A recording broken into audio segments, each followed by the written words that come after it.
Assalomu alaykum hurmatli kuzatuvchilar. Andijon viloyati Bo'ston tumaniga kelganmiz. Bu obyektimizga Zota Forte 25 kilovatlik avtomat kotelni uстановка qildi. Yoqib ishlatib qo'ydik.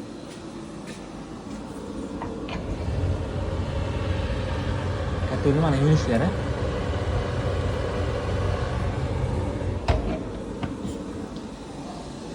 Mana bunkeri Qirg'izistonning Belo'lni ko'mirlarini zapravka qilganmiz.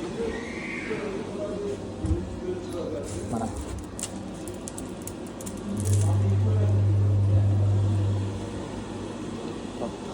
Dimoqotlari zavodskoy sendviç bo'ldi. 115 razmerda 7 metr bo'ldi.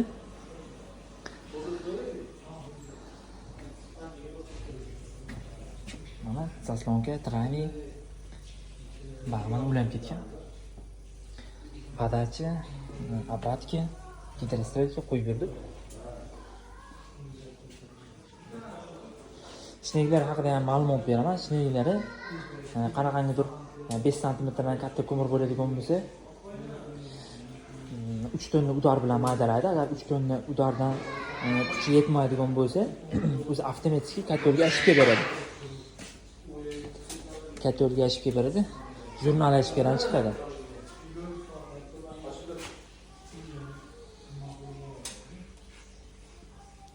Orqa tomonlarini mana ko'rsatib o'taman.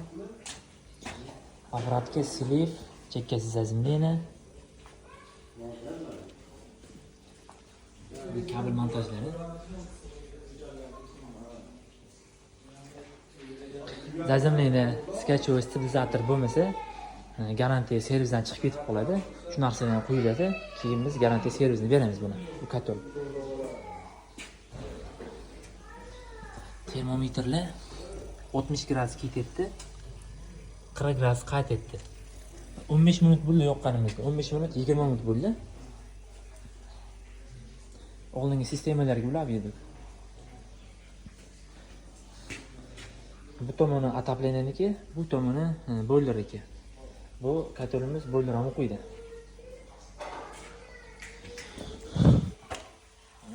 Kul oladigan qismlari.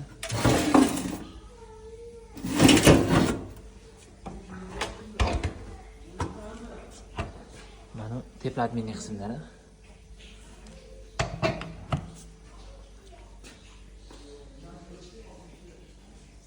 Hozir dimoqotini ham tashqaridan ko'rsatib o'taman. Mana bu yerda mana kotelimiz turibdi. Mana dimoqoti. O'zi yaqinlashib ko'rsataman, mana yaqinlashtirib. Mana. Shifr eng baland joyidan где-то 1 metr chiqarib qo'yganman. Bu yerdan ko'rinmaydi yaxshi. 16 ta radiator, 8 ta xona, 150 kvadrat ishlatilgan pomeshchение. Zota kotellar ko'mir tanlaydi deb ko'pchilik kommentariyaga yozishadi. Ha, albatta ko'mir tanlaydi. Nima sabab? Ko'mirda kaloriyasi bor, ko'mir tanlaydi. Nimaga desangiz, xo'p, ishlatilgan pomeshcheniyaga qaraganda kaloriyasi past ko'mirlar bo'ladigan bo'lsa, kotel qo'yilgan gradusga o'p chiqa olmaydi. Uylarni isitib bera olmaydi. Qora ko'mir, angren ko'mir deyshadi. Qora ko'mirni bitta yo ikkita uyga yoqsangiz isitib bera oladi. Undan ko'p uylarni misol isitib bera olmaydi. 15-30 kvadrat isitib bera oladi xolos. Bu mana Qirg'izistonni, Qozog'istonni, Xarichga ko'mirlarning kaloriyasi 6000, 6500 bo'ladi.